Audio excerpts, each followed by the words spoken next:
Hallelujah, धन्यवाद सुंदर आराधना और ये मेमोरियल मैसेज के लिए ब्रदर जोश का। बहुत ही वो प्यारे व्यक्ति थे and he was so gentle and he came to our house and we had some good pictures with Pastor Sadiq and brother Josh and I remember that he used to send me from the day I began operating my email, है ना, जब से मैंने email अपना चालू किया तो brother जोश ने कितने साल हो गए जब से मैं ईमेल चला रहा हूँ, तो ब्रदर जोश ने मुझे बाइबल के हिब्रू के कुछ ऐसे मैसेजेस भेजे थे जो सबसे लार्जेस्ट फाइल थी, 1 GB 4 GB 5 GB का, मतलब वो इतने धर्म के भूखे और प्यासे थे।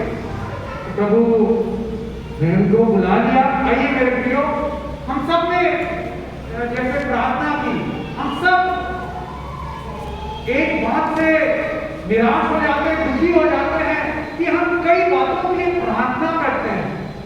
मुझे तुम्हारी नौकरी मिल जाए, मेरा वहां ट्रांसफर हो जाए, मुझे वो घर मिल जाए, मुझको वो लड़के से मेरी शादी हो जाए, वो लड़की से शादी हो जाए, वो कॉलेज में एडमिशन हो जाए। कई बार हो जाता है। यीशु ने कहा मांगो तो तुम्हें दिया जाएगा, ढूंढो तो तुम पाओगे, खटखटाओ तो तुम्हारे लिए खोला जाएगा। मत्ती 7:7 से 11 में ऐसा लिखा हुआ है। परंतु कई बार ऐसा नहीं हो पाता। वो मकान जो मैं खरीदना चाहता था वो किसी और ने ले लिया, वो कॉलेज में एडमिशन लेना चाहता था, मेरा एडमिशन नहीं हुआ, मेरे मार्क्स कम पड़ गए, वो नौकरी पाना चाहता था, वो नौकरी मेरे हाथ से चली गई। कई बार हमें उत्तर नहीं मिलता। तो आज हम लोग ध्यान देंगे कुछ कारणों के वजह से परमेश्वर प्यार करता है, यीशु प्यार करता है हम सबसे, आप सबसे। उसने क्रूस पर खून की आखिरी बूंद बहा दी, हमको इतना प्यार किया, तो क्यों नहीं उत्तर वो देता हर समय हाँ में। मेरे प्रियो, आप जाते हैं ना गाड़ी से, ट्रैफिक लाइट मिलती है आपको, ठीक है, सिग्नल मिलता है। सिग्नल में क्या क्या रहता है? 3 बातें रहती है। एक लाल रहती है, रेड लाइट है ना, लाल लाइट, और एक पीली लाइट रहती है, और एक हरी लाइट। हरी लाइट होने से सब गाड़ियां जाती हैं। कई बार प्रार्थनाएं जो करते हैं तो उत्तर मिल जाता, वैसे ही जैसा वो प्रार्थना कर रहे थे हम, वो चाहिए, ये चाहिए, एग्जैक्ट वो गाड़ी चाहिए, ये कार चाहिए, वो मोटरसाइकिल चाहिए, एग्जैक्ट वैसे ही मिल जाता है। कई बार पीली लाइट रहती है, ट्रैफिक का जैसा येलो लाइट रहती है, मतलब थोड़ा इंतजार करो। जैसे माँ जब गर्भवती होती है, अगर वो कोशिश करे या चाहे कि मेरा बच्चा, मैं 9 महीने तक क्यों दुख दर्द में, कई बार उल्टियां होती है, कई बार दर्द होता है, कई बार सो नहीं पाते हैं, इतनी दुख और परेशानी से क्यों 9 महीने तक होकर गुजरना पड़ता है। अगर वो प्रार्थना करे कि 1 महीने में मेरा अच्छा बच्चा, स्वस्थ बच्चा पैदा हो जाए, नहीं, 9 महीने का इंतजार रहता है। कई बार परमेश्वर चाहते हैं कि हम इंतजार करें, वो नौकरी, वो घर, वो काम, वो व्यापार। प्रभु बोलते हैं रुक, अभी इंतजार कर, क्योंकि जो सभोपदेशक जो वहां दिया हुआ है 3 उसके 11 में सब बातों का एक समय है, और परमेश्वर ने सब चीजों को एक निश्चित समय पर रखा है। फूल की कलियां, गुलाब के फूल जब खिलते हैं तो कितना अच्छा लगता है।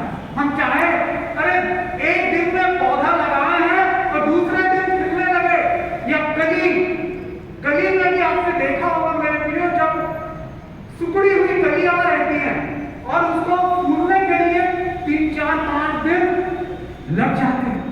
परमेश्वर कहता है इंतजार करो, येलो लाइट, पीली लाइट, ठीक है, और रेड लाइट सिग्नल का, लाल बत्ती, मतलब मत जाओ, परमेश्वर की इच्छा नहीं है।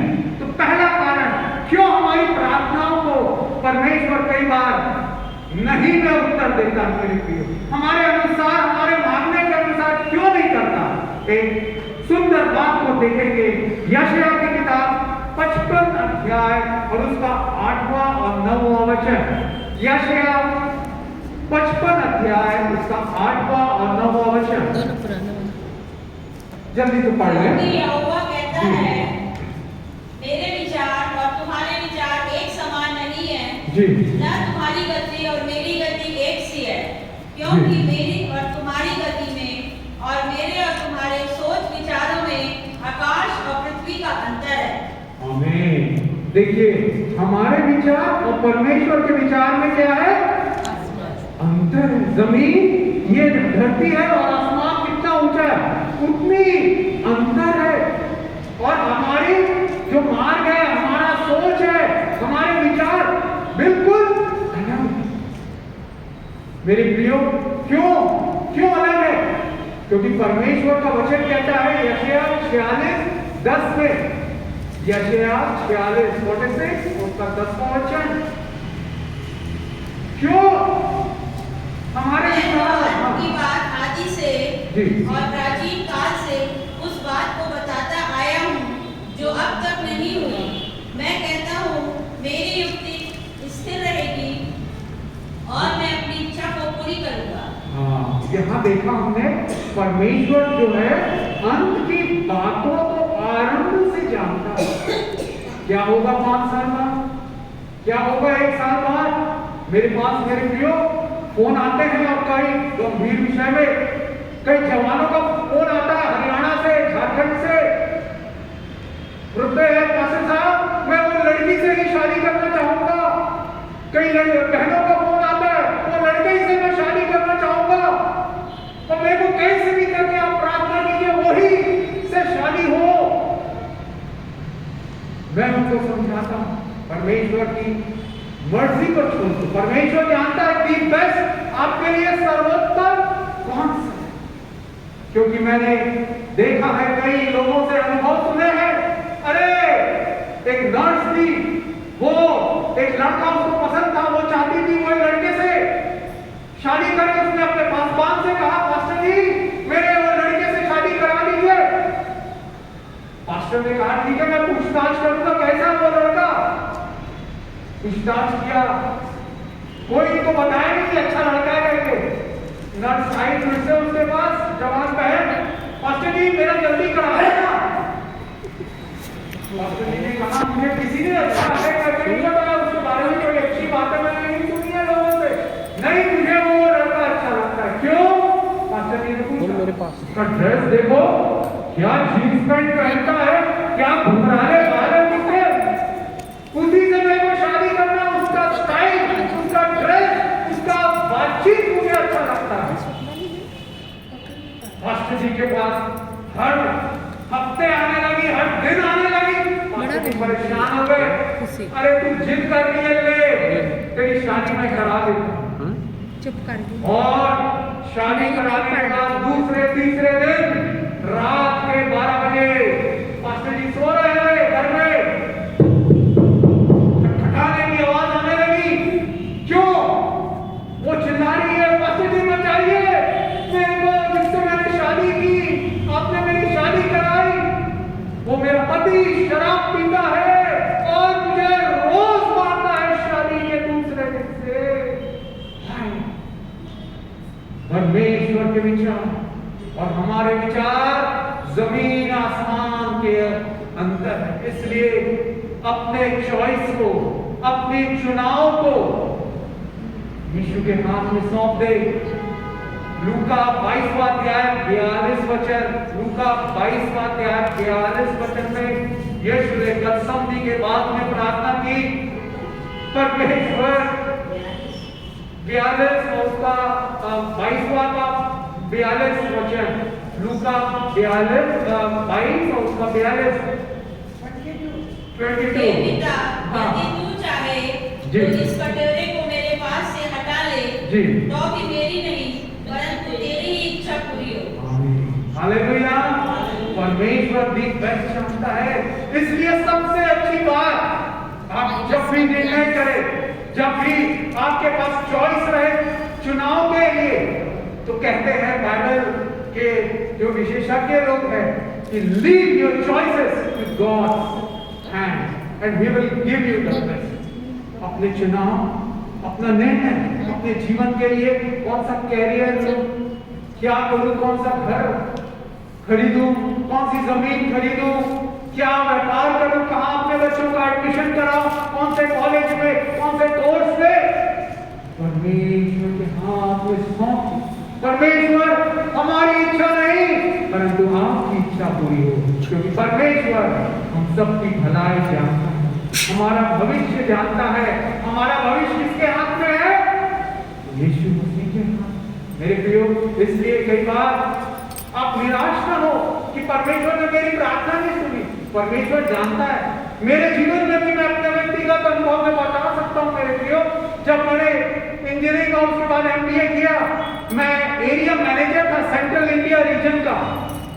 ट्रांसफॉर्मर इंडोटेक, अभी वो जी अमेरिकन मल्टीनेशनल कंपनी ने उसको टेक ओवर कर लिया। चेन्नई में बड़े बड़े ट्रांसफॉर्मर्स बनाती थी जो बिजली जनरेट करती है, पावर ट्रांसफॉर्मर, डिस्ट्रीब्यूशन ट्रांसफॉर्मर। तो मैं उसका एरिया मैनेजर था और सेंट्रल इंडिया का, मैं MP जाता, छत्तीसगढ़, यूपी, और मैं उस दौरान में कई नए नए शहरों का जाने का मुझे यीशु ने मौका दिया।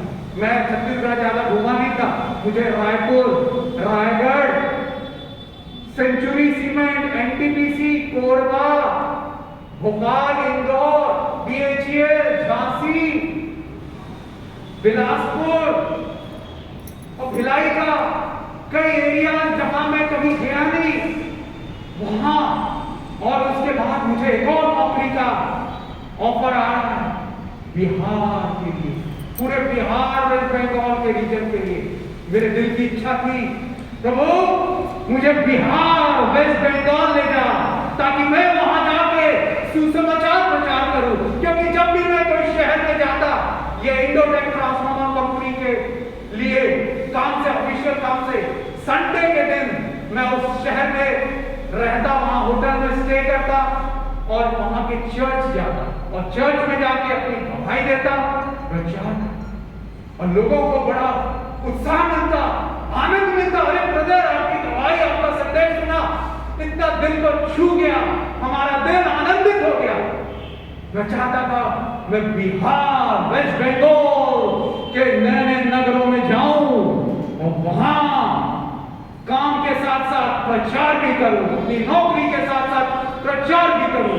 परंतु परमेश्वर मेरी भलाई जानता, उसने उत्तर नहीं दिया।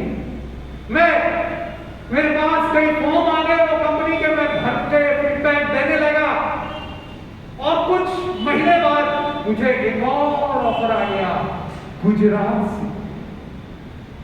वो मुझे तो पर्सनल आप कहेंगे तो मुझे बिहार का ज्यादा अच्छा लगता है, बिहार, वेस्ट बंगाल।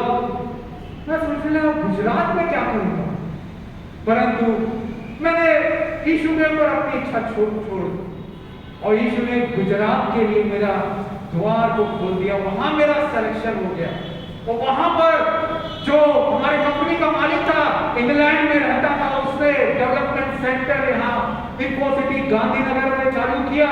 और मैं शॉर्ट में बताना चाहता हूँ मेरे प्रियो, मेरे सोचने विचारने से भी बढ़कर इफिसियों 3:20 में लिखा हुआ है कि हमारा परमेश्वर कितना सामर्थ्य है। पढ़िए इफिसियों 3:20 जी। अब जो ऐसा सामर्थ्य है कि हमारी बुद्धि और समझ से कहीं अधिक काम कर सकता है, उस सामर्थ्य के अनुसार जो हम में कार्य करता है। आमीन, हालेलुया। हमारी बुद्धि और समझ के अनुसार, हालेलुया, हमारी बुद्धि समझ से भी बढ़कर अपनी सामर्थ्य से ऐसे वो अद्भुत अचंभे के काम करता है। मेरे प्रियो, परमेश्वर जानता था और मुझे वहां गुजरात में रखा। और वहां पर क्या था मालूम है, मुझे एक जगह मेरा इन्फोसिटी में IT टावर में ऑफिस था, मुझे ऑफिस में बैठ के ही काम करना है, इधर उधर जाना नहीं है नए नए शहरों में ये वो। मैं वहां पर जो शहर में था, मेरे अंदर ये यीशु ने इच्छा जगाई कि मैं हर एक वहां पर जो चर्चेस है, गांधीनगर कैपिटल ऑफ गुजरात, वहां पर मैं हर एक संडे को जाता, अलग अलग कलीसियाओं में अपनी बधाई देता और प्रचार करता मेरे प्रियो। और वहां पर मुझे ऐसे ऐसे चर्चेस में जाने का मौका मिला जो मेरे शहर में मैं रहते हुए कभी गया नहीं। Salvation army, Methodist church, CNI, Catholic church और अलायंस चर्च, ये सब ब्रदरन चर्च।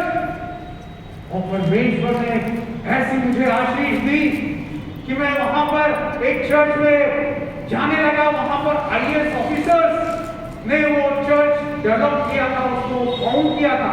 और वहां पर शॉर्ट में बताना चाहूंगा, सोचिए मैं यहाँ छत्तीसगढ़ का इकलौता, बाकी सब साउथ के हैं, आंध्रा के, केरला के, तमिलनाडु के।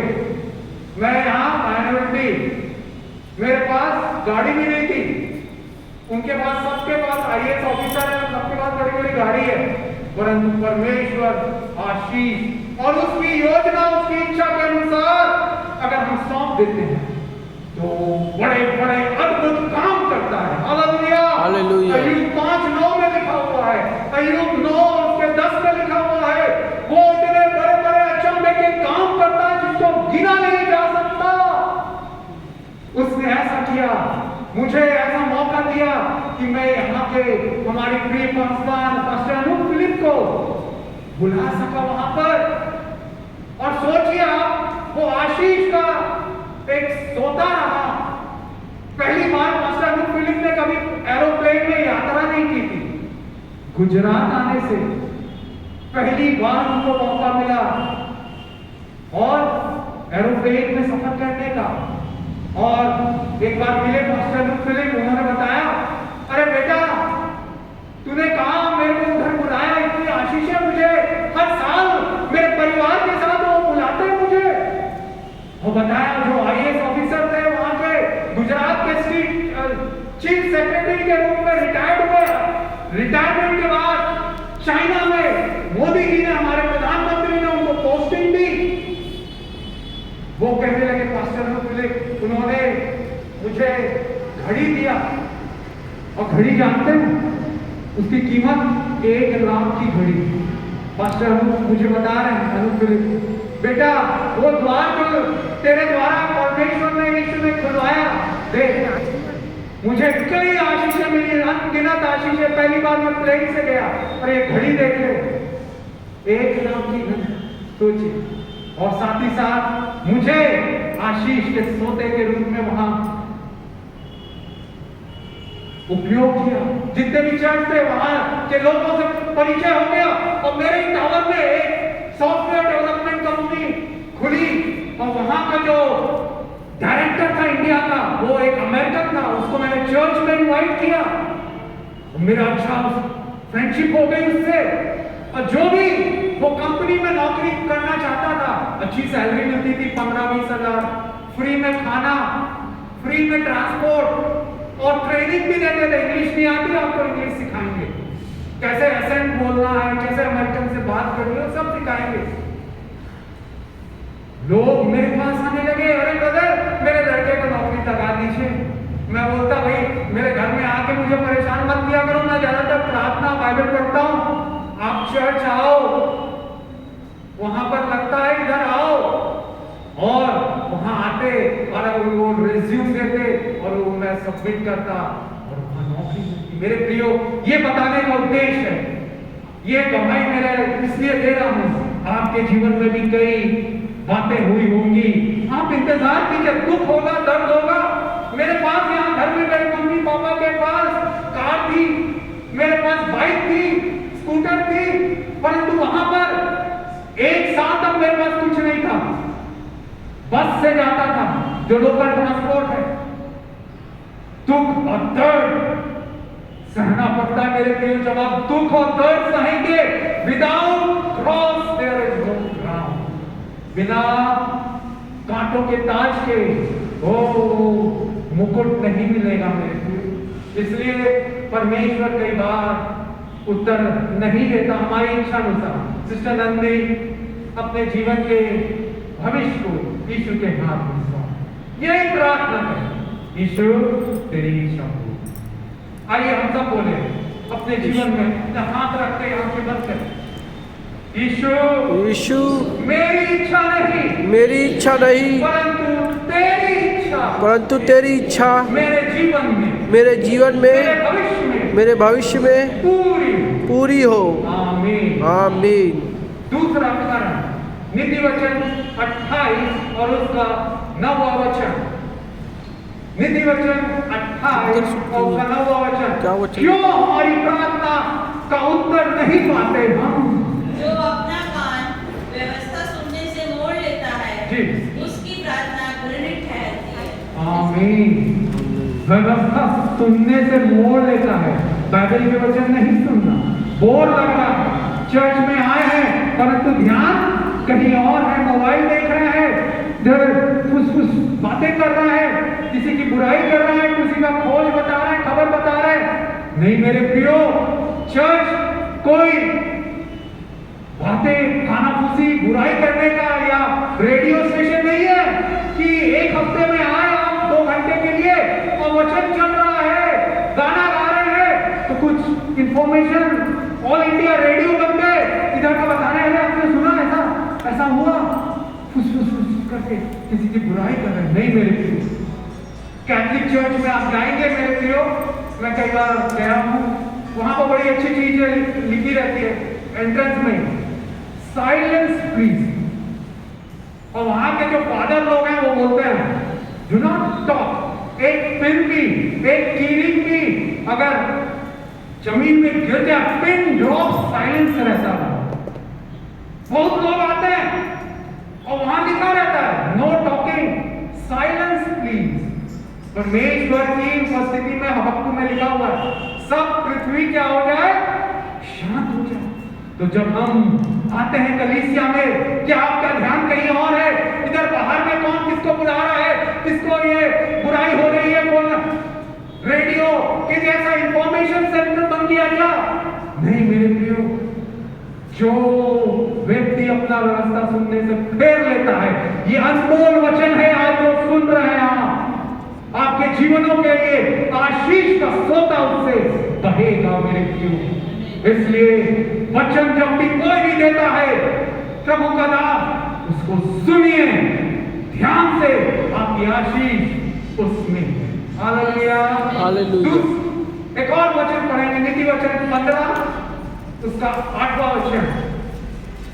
नीति वचन 15 उसका 8। उस लोगों के बलिदान से यहोवा घृणा करता है, परंतु वह सीधे लोगों की प्रार्थना से प्रसन्न होता है।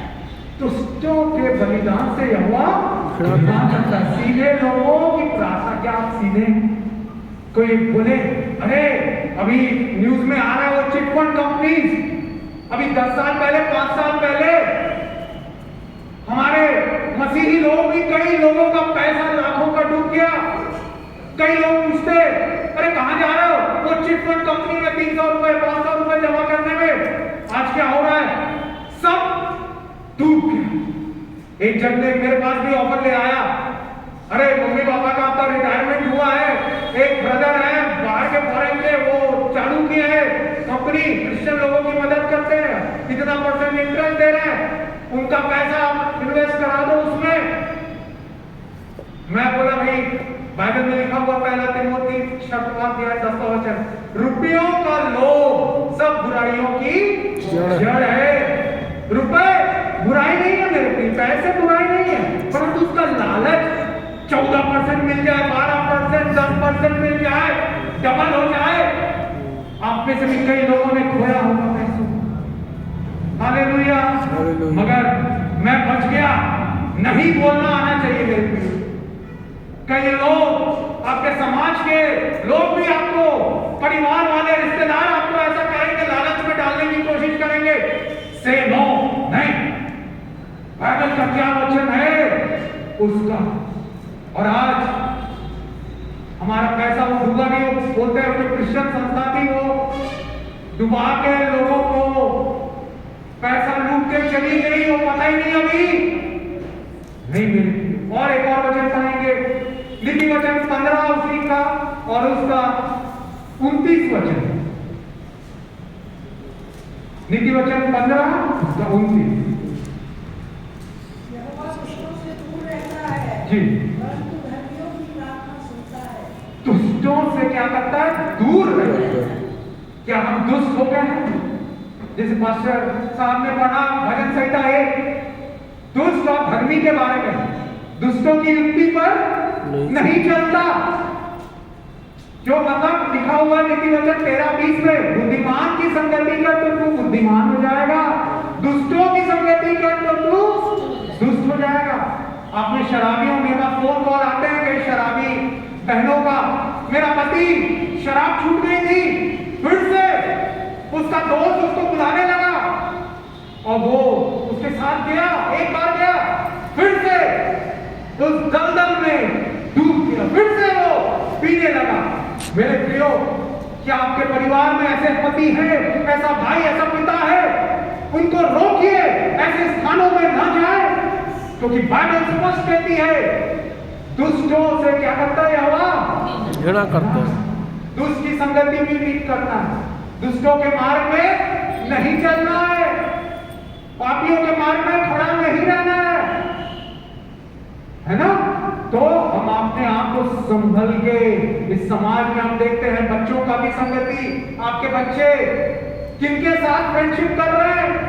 कई नए नए अपराध आ रहे हैं मोबाइल से, वो पबजी गेम, तो वो कई आत्महत्या, कई लाखों का पैसा डुबा दिया, खरीद कर लिए, माँ बाप को पता नहीं। ध्यान दे अपने बच्चों की तरफ, क्या मोबाइल में देख रहे हैं, कौन से गेम्स खेल रहे हैं? सावधान, सतर्क रहे मेरे प्रियो। इसके कारण भी परमेश्वर कई बार प्रार्थना नहीं सुनता, मगर धर्मी जन की प्रार्थना को क्या करता, लिखा हुआ सुनता है मेरे प्रियो। और एक और बात देखेंगे, मीका की किताब 3रा अध्याय और उसका 5 से लेकर 7। मीका नबी 3रा अध्याय 5 से 7 पढ़िए जल्दी से। मीका की किताब 3रा अध्याय 5 से 7। यहोवा का यह वचन है कि जो भविष्यवक्ता मेरी प्रजा को भटका देते हैं और जब इन्हें खाने को मिलता है तब शांति शांति पुकारते हैं, और यदि कोई उनके मुंह में कुछ ना दे तो उसके विरुद्ध युद्ध करने को तैयार हो जाते हैं, इस कारण तुम पर ऐसी रात आएगी कि तुमको दर्शन न मिलेगा और तुम ऐसे अंधकार में पड़ोगे कि भावी न कह सकोगे। भविष्यवक्ताओं के लिए सूर्य अस्त होगा और दिन रहते उन पर अंधियारा छा जाएगा।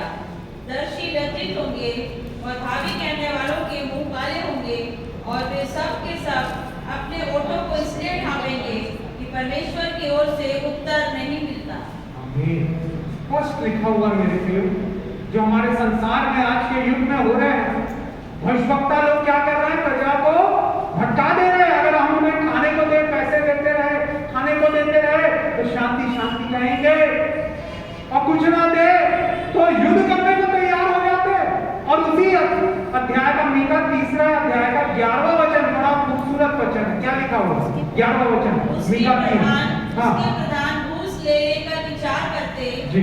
और याजक दाम ले लेकर व्यवस्था देते हैं, और भविष्यवक्ता रुपयों के लिए भावी कहते हैं, तो भी वे ये कहकर यहोवा पर भरोसा रखते हैं, यहोवा हमारे बीच में है, इसलिए कोई विपत्ति हम पर ना आएगी।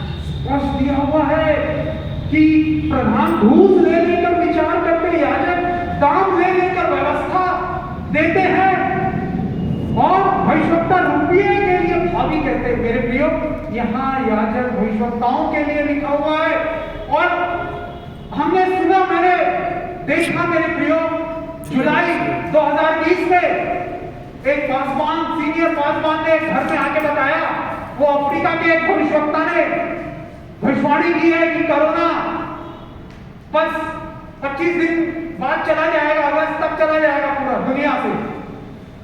और अच्छी बात है। उसके बाद अगस्त बीत गया, अक्टूबर बीत गया, 2021 आ गया, दूसरी वेव आ गई। एक और जन ने कहा कि भाई ये जो है टीवी में कि जो वैक्सीन आने से पहले कोरोना चला जाएगा, महामारी चली जाएगी। भविष्यवक्ता बता रहे हैं, भविष्यवाणी कर रहे हैं। बड़े खुश हो गए, अरे वैक्सीन की क्या, वैक्सीन आने से पहले कोरोना चला जाएगा, दुनिया से कोविड चला जाएगा। परंतु वैक्सीन आ गई। ये अभी 26 दिसंबर से अभी जनवरी तक तीसरी लहर, 2 डोज लगाया, बूस्टर भी लगाने के बाद भी कई लोगों से मैं मिला, बूस्टर डोज भी लगाया हुआ है, अरे कोरोना हो गया।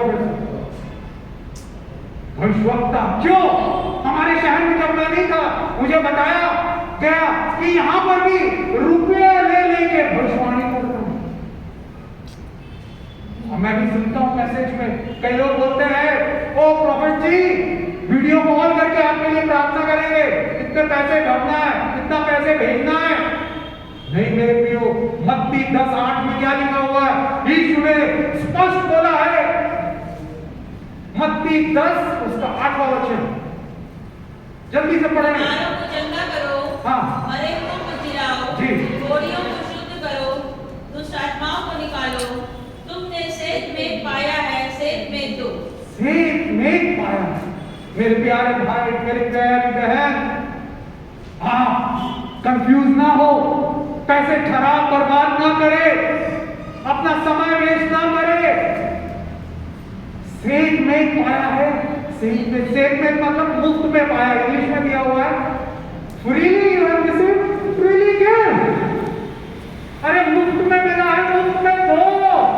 प्रार्थना के, भविष्यवाणी के कोई पैसे नहीं तो वैसे भी हम देख रहे हैं आज के भविष्यवक्ताओं में ऐसा हो गया है, तो उनका प्रार्थना क्या हो रहा है? नहीं सुना जा रहा है। करुणा चला जाए, ये चला जाए, ये चंगा हो जाए, नहीं हो रहा है। समझ गए आप? और एक और बात, क्यों नहीं सुनता परमेश्वर? नीति वचन 21 और उसका 13वां वचन, नीति वचन 21-13, जल्दी से पढ़ें। जो कंगाल की दुहाई पर कान न दे, जी, वह आप पुकारेगा और उसकी सुनी न जाएगी। बस बहुत ही महत्वपूर्ण वचन कह रहे हैं, जो कंगाल की दुहाई पर कान ना दे, ध्यान ना दे, कान ना लगाए, वो खुद पुकारेगा, परंतु क्या है? सुना नहीं जाएगा।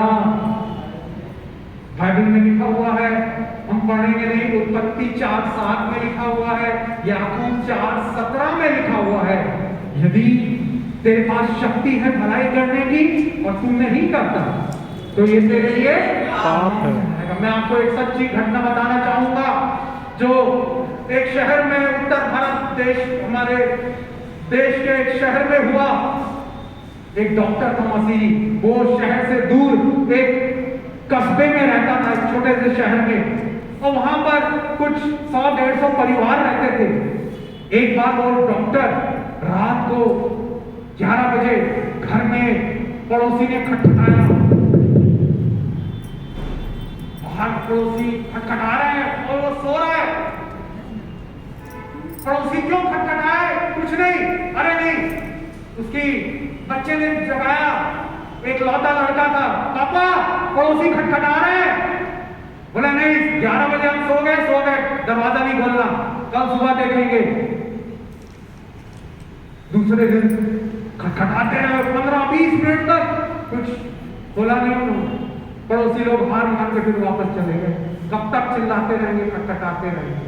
दूसरे दिन सुबह पता चला वो बाजू में एक लड़का था, बच्चा था पड़ोसी का, मर गया। कैसे मर गया? गले में जो कॉइन रहता ना, सिक्का, वो खेलते खेलते उसने खा लिया। जो अपने गुड्डू भाई हैं, उनको अपनी बेटी के लिए भी ध्यान रखना है। ध्यान रखते होंगे वो कि बच्चा खेल रहा है, मट्टी खा लेता है, कुछ सुई है वो खा लेता है, सिक्का है वो खा लेता है, उसको पता नहीं चलता, सब अच्छा लगता है, कुछ करता रहता है वो। ध्यान दे, बच्चों के लिए सावधान रहे, आपके नाती पोतों के लिए। तो वो सिक्का खटक गया, रात को खेल रहा था और सिक्का खटक लिया, गले में उसके फंस गया। सांस लेने में परेशानी होने लगी और अस्पताल दूर था, रात के 11 बज गए थे। तो पड़ोस के डॉक्टर को उन्होंने पुकारा कि हमारी मदद करो। डॉक्टर ने नहीं सुना, नहीं खोला, सुना, परंतु क्या लिखा हुआ, कंगाल की दुहाई का ध्यान ना दे। तो उसकी प्रार्थना क्या कहती है, पुकारता रहा रात 15-20 मिनट, नहीं खोला, मर गया वो। डॉक्टर कोई बात नहीं, मर गया तो मर गया, चलो। उसके 6 महीने बाद डॉक्टर का इकलौता बेटा वो अचानक से, कुछ बीमारी नहीं, कुछ नहीं, एक दिन खेल रहा था और अचानक से चक्कर खाके गिर गया।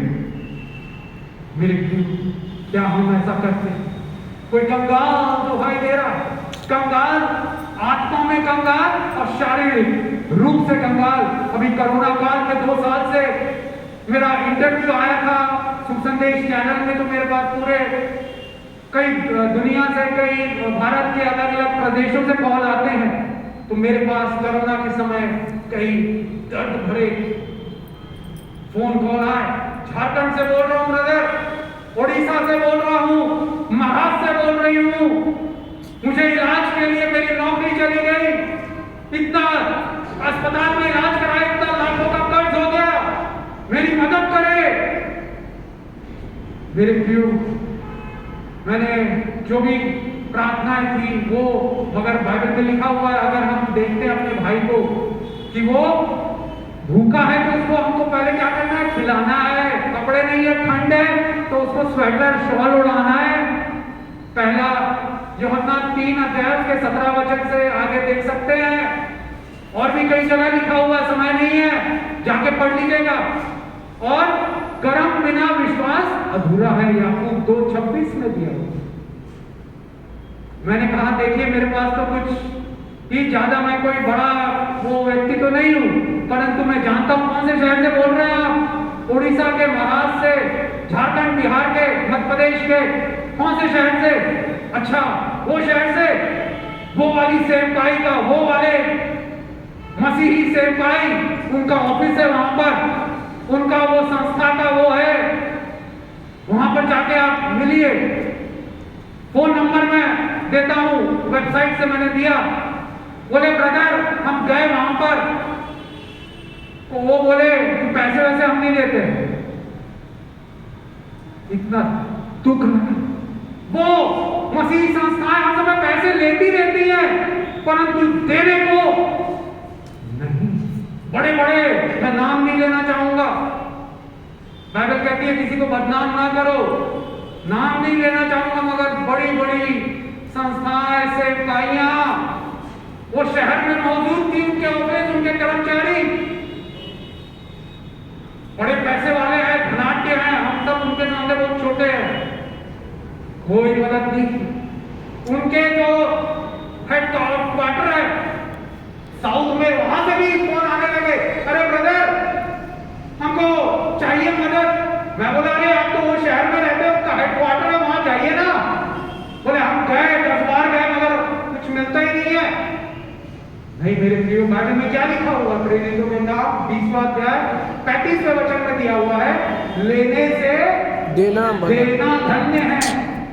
कंगाल की दुहाई करो। बड़ी बड़ी सेवकाई, बड़े बड़े भविष्यवक्ता लोग प्रार्थना कर रहे, 2-2.5 साल से कोरोना चला जाए, मगर आज भी नए वेरिएंट आ रहे हैं, क्यों नहीं सुन रहा?